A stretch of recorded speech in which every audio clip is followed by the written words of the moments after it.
Good morning बच्चों। आज हम लोग नवीन पढ़लो पाठ्य पुस्तक से पाठ 17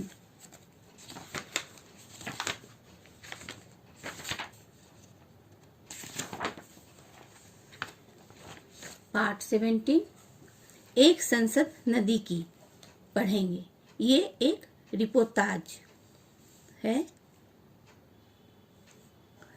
पाठ पढ़ने से पहले हम लोग इसके विषय में जानकारी प्राप्त करेंगे। आने वाले दुनिया का एक बड़ा जल का संकट है। इसे निपटने के लिए जल का संरक्षण करना अत्यावश्यक है। जल पुरुष कहे जाने वाले राजेंद्र सिंह ने गांव वालों की मदद से राजस्थान की सूखी धरती को किस तरह जल सिक्त किया, इससे जानने के लिए पाठ को पढ़ेंगे। सूखी धरती में पानी लौट आया। सिर्फ पानी ही नहीं लौटा, इसके साथ लौट आई नंगे पहाड़ों पर हरियाली और जीवन में खुशहाली। बरसों से सूखी नदियां ना सिर्फ सरस हो गई, बल्कि मछलियों व अन्य छोटे छोटे जल जीवों की क्रीड़ा शुरू हो गई। सतत बरसात की सुखद उम्मीदों से अक्सर रीते कोरे आकाश तले सूख चुकी गर्म धरती में जगह जगह पानी का जमा होना, कुओं पर फिर से चढ़ जाना और हरे भरे होते रहे खेतों में पानी फेंकती मशीनें देखकर सहसा यकीन करना मुश्किल हो जाता है कि क्या यह वही धरती है जो हर साल मौसम आते ही अकाल और सूखे की चपेट में आ जाती है। यहाँ पर पानी की समस्याओं के बारे में बतलाया गया है कि सूखी धरती में यदि पानी का लौट आता है तो धरती के साथ साथ नंगे पहाड़ों में भी हरियाली आ जाती है, और नंगे पहाड़ों में हरियाली आती है तो हमारे जीवन में भी खुशियां छा जाती है। और बरसों से सूखी नदियां ना सिर्फ ये सरस हो गई, बल्कि उसमें बहुत सारे जीव जंतु हैं जो जैसे कि मछली हो गई, सब क्रीड़ा मतलब खेलते नजर आते हैं। सतत बरसात की सुखद उम्मीदों से मतलब बरसात के मौसम में जो उम्मीद लगाए थे, और गर्म से जो धरती मतलब सूख चुकी थी, और वही धरती में अब पानी चारों तरफ हरियाली छा गई है, पानी आ गए हैं और खेतों खलिहान से मशीनों से पानी को फेंका जा रहा है। ये सब दृश्य को देख करके यकीन नहीं होता है कि एक समय में यहाँ अकाल की स्थिति रहती थी, और आज जो है पानी की वजह से चारों तरफ हरियाली छाई हुई है। राजस्थान की धरती पर हुई यह जल क्रांति एक दो नहीं, करीब 15 सालों के कड़े संघर्ष और समाज की अथक मेहनत का नतीजा है। इस जल क्रांति को संभव बनाने में केंद्रीय भूमिका रही राजेंद्र सिंह की। इनके प्रयासों में सुखद और अनूठी मिसाल है वे 5 नदियों जो 2 दशक पहले सूख गई थी पर अब सदानीरा हो गई है। पारंपरिक तरीके से जल प्रबंधक का अद्भुत उदाहरण पेश करती इन नदियों ने कितने ही गांवों की तस्वीर बदल रखी है। अखरी, रूपारेल, सरसा, भगानी, जहाजी वाली नदी फिर से बहता पानी इस गांवों के लोगों को जुझारू चरित्र का अद्भुत प्रमाण है। अलवर जिले में अपनी मेहनत से सूखी नदियों को फिर से पानीदार बनाने वाले गांव के मेहनतकश लोगों ने इन्हें अपनी संपत्ति मान लिया है।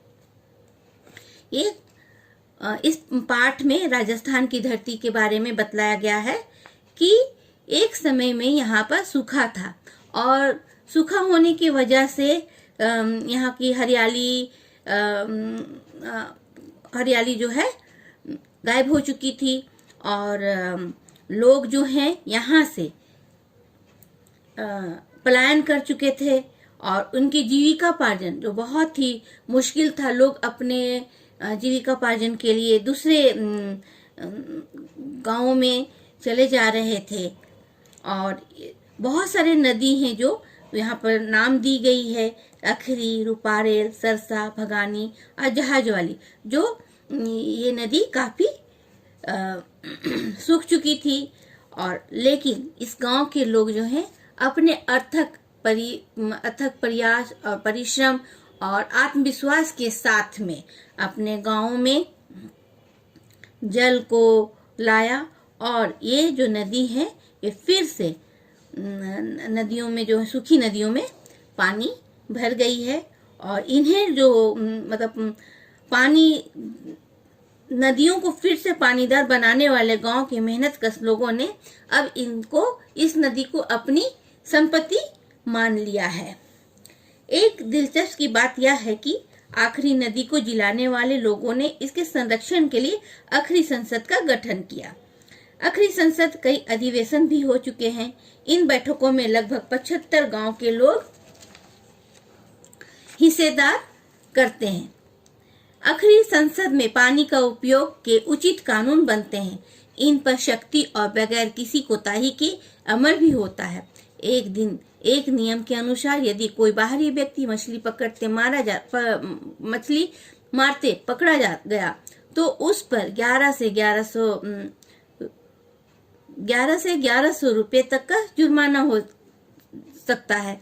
इस नदी पर किसी सरकार का नहीं, आखिरी संसद का कानून चलता है। इस समय आखिरी संसद के 100 से ऊपर सदस्य हैं। यहाँ पर बतलाया जाता है कि आखिरी नदी को जिलाने के लिए गांव में लोगों ने सबसे पहले आखिरी संसद का इनकी संरक्षण के लिए आखिरी संसद का गठन किया और उसमें कई संसदीय अधिवेशन हो चुके। बैठकों में 75 गांव के लोग के बैठकी हुई थी। इसमें 75 गांव के लोग शामिल हुए थे और आखिरी संसद की पानी के उपयोग के लिए उचित कानून भी बनाए गए और यहाँ पर कुछ कड़े नियमों का भी पालन करना होता है। यहाँ बतलाया जाता है कि यदि बाहरी व्यक्ति को यदि अपने गांवों में मछली पकड़ते अगर देख लिया गया तो उसे 11 से 1100 रुपए तक का जुर्माना देना पड़ता है। और ये भी बतलाया जाता है कि इस नदी में किसी सरकार का नहीं बल्कि आखिरी संसद का कानून चलता है, जिन्होंने गांव वालों ने स्वयं चुना है। और इस संसद में 100 सदस्य हैं। जब आखिरी सहित अन्य नदियां सूख चुकी थी तो उन्हें पुनः जीवित करने के लिए प्रशासन ने कोई ध्यान नहीं दिया। जब लोगों की लगन और मेहनत से इसमें पानी बहने लगा तो स्थानीय प्रशासन ने इन पर नजरें टिका ली। एक ठेकेदार को आखिरी में मछली मारने का ठेका दे दिया गया, पर वह ठेकेदार अपने दल के साथ हमीरपुर गांव पहुंचा तो गांव वालों ने पूरी एकता से उसका विरोध किया। ठेकेदार को तब गांव वालों ने अपनी संसद के बारे में बताया और साथ ही गिना दिया नियम भी। ठेकेदार के पास चुपचाप चले जाने के अलावा कोई रास्ता नहीं था। अब यहाँ पर बतलाया जाता है कि आखिरी सहित अन्य नदी जो है सूख चुकी थी और इसके सूखे जाने के उपरांत प्रशासन जो है इस पर कोई ध्यान नहीं दिया और गांव वालों ने अपनी काफी परिश्रम और लगन से इसमें जल संकट को दूर किया। तब स्थानीय प्रशासन जो है वो क्या किए कि इन नदियों में अपनी नजर को बनाए रखा और ठेकेदार के द्वारा वहां मछली मारने का ठेका को भी दे दिया गया। तो और ठेकेदार ने अपने दल के साथ हमीरपुर गांव पहुंचा तो वहां पर गांव में इतना एकता था तो एकता होने के कारण इन्होंने ठेकेदार का विरोध किया और इनके विरोध के सामने ठेकेदार का एक भी नहीं चला और वो चुपचाप वहां से चला गया। दुख और कमजोरी में समाज का साथ देने के विचार से राजेंद्र सिंह अक्टूबर 85 में राजस्थान के अलवर जिले के किशोरी गांव में पहुंचे थे। वे समाज को शिक्षित करना चाहते थे। यहाँ आकर उनका शिक्षा के पूर्वाग्रहों का किला टूट गया। गांव के बुजुर्गों ने उन्हें एक बड़ी नेक सलाह दी पढ़ाई से पहले पानी। सूखे से बरसों जूझ रहे इन बूढ़ों के ज्ञान और समाज की दशा को देखकर राजेंद्र सिंह को यह बात जंच गई। उन्हें लगा इस समाज को वाकई पढ़ाई से पहले पानी की जरूरत है। अपने साथियों के साथ तब उन्होंने पानी बचाने और बढ़ाने का काम करने को बना लिया। दुख और कमजोरी में समाज के साथ देने के लिए राजेंद्र सिंह जो है अक्टूबर 85 में राजस्थान के अलवर गांव के किशोरी गांव में पहुंचे।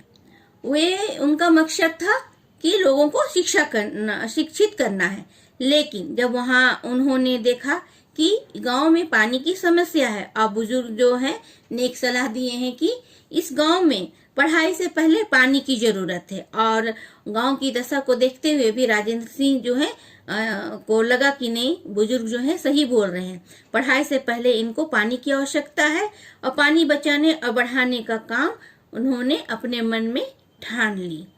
अब सवाल था कि सब होगा कैसे। इसके लिए राजेंद्र सिंह को किशोरी गोपालपुरा गांव के उन्हीं पुराने अनुभवी लोगों की मदद लेनी पड़ी। गांव के लोगों ने उन्हें पारंपरिक जल प्रबंधन की पुरानी विधियों के विस्तार से जानकारी दी। मशवरा सीधा था, छोटे छोटे बांध बनाए गए, सूखे हुए कुएं बावड़ियों को गहरा कर फिर से जीवित किया गया, उनके साथ ही जोहर बनाए जाए, नदियों को जिलाया जाए इत्यादि। और इस प्रकार गांव में जल संकट को दूर करने के लिए राजेंद्र सिंह जो है आगे आए, और उन्होंने अपने मन में सोचा कि इस जल संकट को दूर करने के लिए कुछ अनुभवी व्यक्तियों का सहारा लेना चाहिए, और इस प्रकार गोपालपुरा गांव के उन्हीं पुरानी अनुभवों से उन्होंने मदद ली और साथ में पुरानी विधियों को विस्तार से जाना और समझा, और सीधा उसका मशवरा भी सीधा दिया गया कि सबसे पहले छोटे छोटे बांध बनाना है, और जो सूख चुके कुएं बावड़ियां हैं उनको गहरा करके फिर से जीवित करना है, और इस तरह जोहर बना करके नदियों को जिलाना है। और सीधा गणित बरसाती पानी का प्रबंधन का था, और बारिश का पानी जो है बेकार ना जाए, इन धरती में ही समाकर सुरक्षित रहे, और अंदर अंदर ही ढलान से उन्होंने पानी की जल स्तर को बढ़ाने के लिए व्यवस्था शुरू कर दी। बकौल राजेंद्र सिंह अब हमें यकीन आने लगा है कि यदि ऐसा हो सका तो ग्रामीण समाज की दशा और दिशा और हालत में जबरदस्त परिवर्तन आ सकता है। ग्रामीण जीवन के आधार कृषि और पशु से है, दोनों होंगे तो बचेंगे। अब यहाँ बतलाया जाता है कि राजेंद्र सिंह जो है और गांव के लोगों को यकीन हो गया है कि ग्रामीण समाज की दशा दिशा जो है जबरदस्त परिवर्तन आ सकता है, और ग्रामीण की आधार मेन उनकी जीविका निर्वाह का कृषि और पशु है, और ये दोनों को हम बचाएंगे तो बहुत सारे जीवन जो है टूटने से बिखर जाएंगे। और इस प्रकार उन्होंने लोगों को समझाया और समाज में रहकर ही काम करने के लिए भी शिक्षा दी। और इस प्रकार राजेंद्र सिंह है जो अपने आत्मविश्वास के साथ और गांव वालों की मदद से जल संकट को दूर करने का उपाय सोचने लगे। और सबसे पहले गोपालपुरा गांव में चबूतरे वाले जोहर बनाई गई, वहां लोगों से चंदा इकट्ठा किया गया और श्रमदान से लोग राजी हो गए। गांव में लोग उत्साह से गैती और फवाड़े लेकर के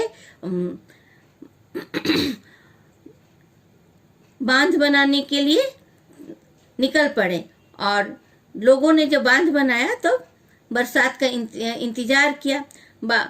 जब बारिश हुई तो उनके बांध जो जोहर बनाए थे वे पानी से भर गए, और इस प्रकार अपने विश्वास में जब जोहर को पानी से भरा हुआ देखा तो उन्हें पूरा विश्वास हो गया कि हम इस परिणाम को आगे तक ले जा सकते हैं, और ये अथक परिश्रम से हम लोग अपने गांव की जल संकट की समस्या को दूर कर सकते हैं। और फिर इस प्रकार एक करके तालाब और जोहर बनाने का काम शुरू हुआ, और लोगों ने राजेंद्र बाबू से मिल करके ये चमत्कार कर दिया। गांव में जोहर और बांध जैसे बनाए गए, उनमें पानी भी बारिश के दिनों में उनमें पानी भी भर गई और गांव वालों ने इस पानी को देख करके बहुत ही खुश हुए और जो गांव से लोग जो हैं दूसरे स्थान में पलायन कर चुके थे वो लोग भी अपने गांव को लौटने लगे, क्योंकि उनकी रोजी रोटी कृषि से ही थी और इस प्रकार वो लोग उन्होंने अपने घर वापस आया और कृषि से ही अपना जीवन निर्वाह करने लगा।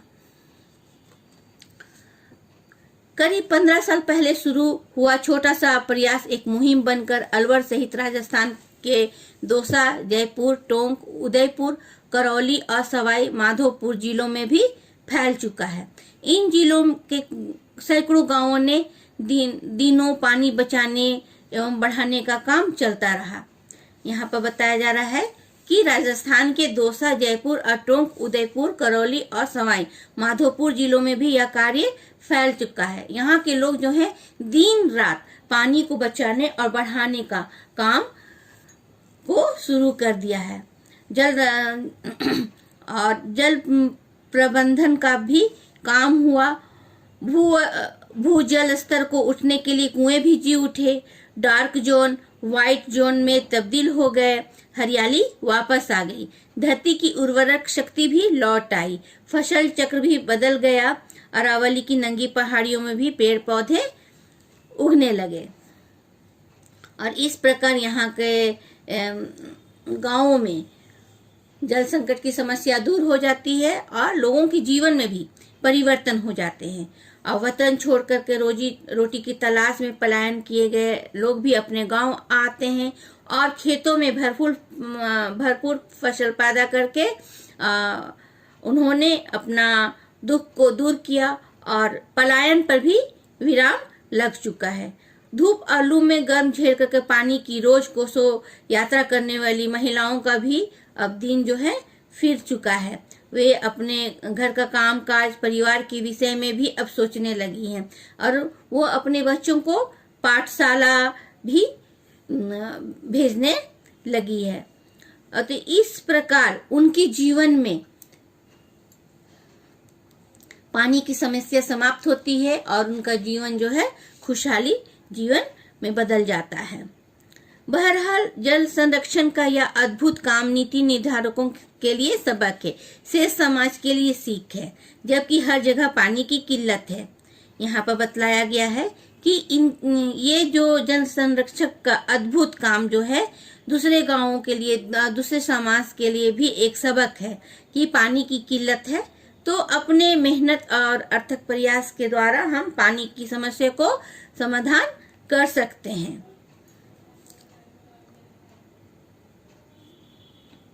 और इस प्रकार राजेंद्र सिंह जो है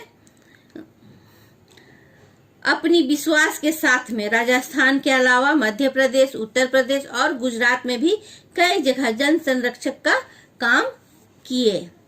राजस्थान के अगर परंपराओं को आधार बनाकर काम किया जा रहा है तो गुजरात में भी काम वैज्ञानिक तकनीकी की मदद लेकर भी चल रहा है और वैज्ञानिक तकनीक की मदद से उस जगह की पहचान भी कर ली गई है जहां पानी इकट्ठा किया जा सकता है।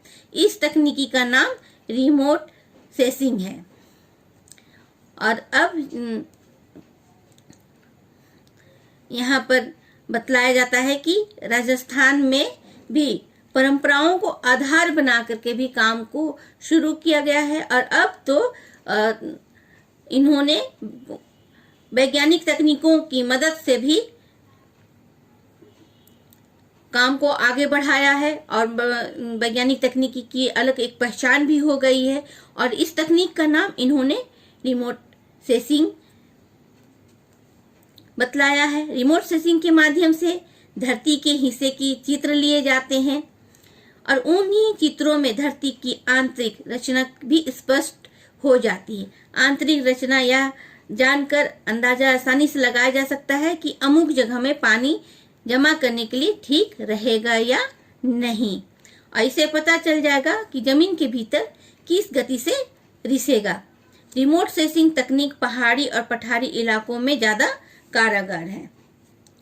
यहाँ पर रिमोट सेंसिंग के विषय में बतलाया गया है कि रिमोट सेंसिंग के माध्यम से हम पानी की गहराई को जान सकते हैं और वहाँ पर पानी की ठहराव होगा या नहीं होगा, इसके द्वारा भी हम लोगों को जानकारी मिल जाएगा। पहाड़ी और पठारों इलाकों में ये रिमोट सेंसिंग ज़्यादा ही काम आती है। नेहरू विश्वविद्यालय में इसी तकनीक की मदद से 3 चेक डैम बनाए गए। यहाँ बतलाया जाता है कि रिमोट सेंसिंग की मदद से 3 चेक डैम बनाए गए और जल संरक्षण की अहमियतों को समझते हुए विश्वविद्यालय में इसके लिए एक पाठ्यक्रम की भी घोषणा की गई। और जल संकट तेजी से गहरा रहा है, तेजी से काम हो रहा है या नहीं हो रहा है, इसलिए कुदरत की अमूल्य देन जल को बचाने और बढ़ाने के लिए हर किसी को जागरूक होकर अपने स्तर पर कुछ न कुछ करना होगा। और राजेंद्र सिंह को भी मैगेस पुरस्कार से सम्मानित किया गया। तो इस पाठ में जल के विषय में बताया गया है कि जल ही हमारा जीवन है। अगर जल नहीं है तो हम इसके बिना हमारा जीवन जो है अधूरा है। तो हमें जल को बचाना है और जहाँ पर जल की समस्या है अपने अथक प्रयास एवं परिश्रम से वहाँ की समस्या को दूर करना है। तो बच्चों, इस प्रकार हम लोगों का ये जो पाठ है एक संसद नदी की, ये हम लोगों का पाठ जो है असमाप्त हो जाता है। और आप लोग इस पाठ को उच्चारण के साथ में रीड करेंगे, एक बार नहीं 2-3 बार रीड करेंगे तो पाठ समझ में आ जाएगा आप लोगों को। और जल के महत्व के विषय में भी बताया गया है कि हमारे जीवन में जल का महत्व क्यों है।